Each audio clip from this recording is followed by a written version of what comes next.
This particular mural hung in one of the Longchamps restaurants. Longchamps was a chain. It was founded in 1919 by Henry Lustig.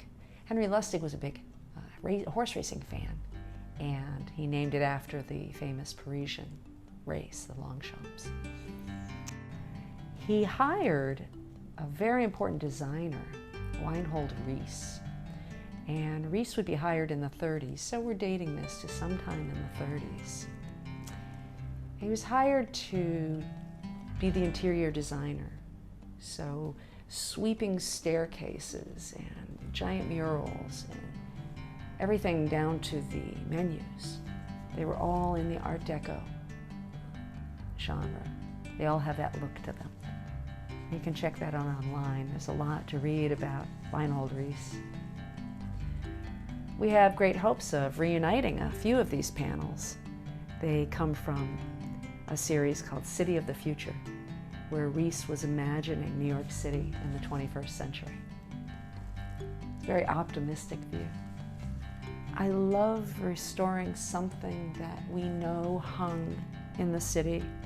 And sometimes when you find something this now appears relatively small and something I can manage, I like to imagine it in the space, in a huge room that was filled with thousands of people. I like to think of Ginger Rogers and Fred Astaire coming down the staircase. It may be dwarfed now. The buildings around 42nd Street, Lexington Avenue, we think this one was in the Chaninbuilding, which still stands. They may be overpowered by bigger skyscrapers nearby, but there's a certain glory to this, there's a class to this that's very rewarding to care for. Hey, you still with us? Cool. If you like this, tap or click like. If you really like it, hit subscribe. Thanks. Now back to work. In its heyday, the Longchamps restaurant had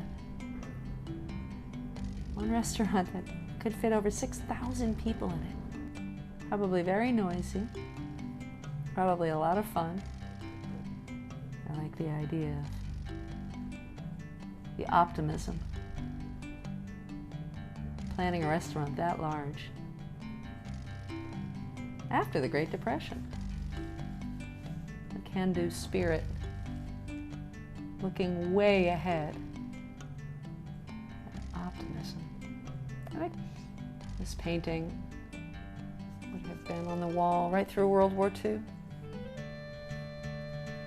And when the restaurant was closed down, it was given to someone, sold to someone, and went through a dealer, and then finally my clients bought it, and it was rolled up for a good amount of time.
Okay, so I'm excited to say the mural is fully clean now.